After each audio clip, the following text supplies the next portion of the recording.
So you know the saying, two is one is none? Or is it more big blocks, more problems? Whatever the saying is, let's get this 454 torn apart so we can figure out which one of these we're going to use to rebuild.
Heavy equipment sure does make working like this easy. Oh, 100%. Yep. Time to get this thing split apart. We'll get the transmission off, and then we'll put this thing on the stand. Sounds like a plan. Cool. My man with a plan.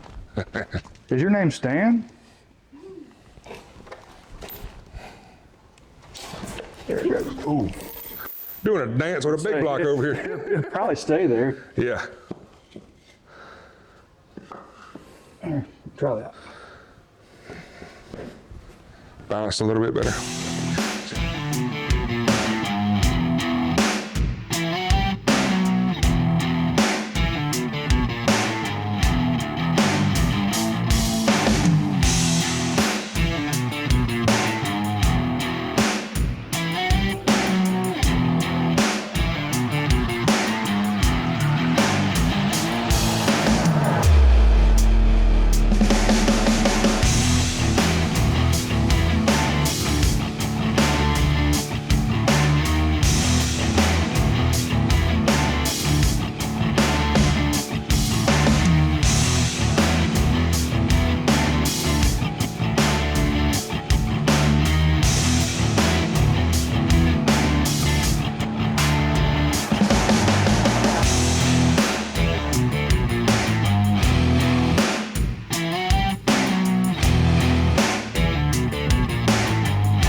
So that was fun. I always love being able to use heavy equipment to move all my engine parts and stuff around. being an old equipment operator, I enjoy running heavy equipment every chance I get. And it was fun, especially because we had a severe thunderstorm coming and I had to hurry up and get the truck and the engine in here last night before the storms got in, so that was fun. But now the engine is sitting here on the stand. I want to give you all a bit of backstory on this engine. It came out of a 88 model Chevrolet Dually, so I know it's just a basic Gen 4 throttle body motor, but that's a pretty good foundation to build a really stout big block from. I bought this engine back in 2020 from my cousin, who was swapping this 454 out for a 12-valve Cummins. I was in the middle of putting my camper 454 into my C10, so I needed a spare 454 sitting around so that I could build this engine properly to replace that camper 454 at some point. I'm hoping that this is a 4-bolt main, but even if it's a 2-bolt main, it'll be fine as long as it's in good shape. So let's dive in and check it out.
All right, y'all, so I got the 454 torn down to the point to where I'm satisfied. I've appeased all my curiosities of what this engine is so far. And as it turns out, it's as I thought it was, just a generic Gen 4 454, but it does have a 4-bolt main, which is a plus. You know, I was kind of hoping, especially after I got into the engine and found that it had been into before, I was kind of hoping to find a forged crank in the bottom end, maybe somehow accidentally made its way into the bottom end. A forged crank, something I was really kind of secretly hoping to find to be able to handle the shenanigans that I pull in this truck with the engine I don't want to build. But with this cast crank and both of these engines turning out to be the same basic bottom end on them, it looks like I'm probably going to back up and punt on this project. Well, sometimes this is the reality of hot rodding. Your desires, your parts, and your wallet just don't want to mingle too well. I'm kind of at a crossroads with this truck. The power levels that I'm going to need to achieve so that I can actually achieve the goals that I've set for this truck is really pushing the limits of a cast crank. And yes, I know. Old Jim Bob down the road with his gigantic turbos and 1,200 horsepower has run thousands of passes and outrunning everything at the track with a cast crank and has never broken it. I know, I've heard the story a million times. But here in reality, I have a heavy truck, I'm launching off the trans brake, and I am running giggle gas. So it really is a lot of abuse on the bottom end. It's a lot of shock loading. And if I spend a bunch of money on this engine and a broken cast crank destroys it, I'm going to be very unhappy. So as of right now, I'm not really sure what I'm going to do. So I'm going to do some research. I'm going to talk to some friends and just really think about my goals and figure out what I can afford to do with this build. So Lord willing, I'll be able to come up with a plan. And when I do, I'll be sure to let y'all know. I hope y'all enjoyed this video. And if you did, make sure you hit that thumbs up button and make sure you subscribe so you can see what comes next for this old beater with a big block. And I'll catch y'all right here at AllieCat Customs.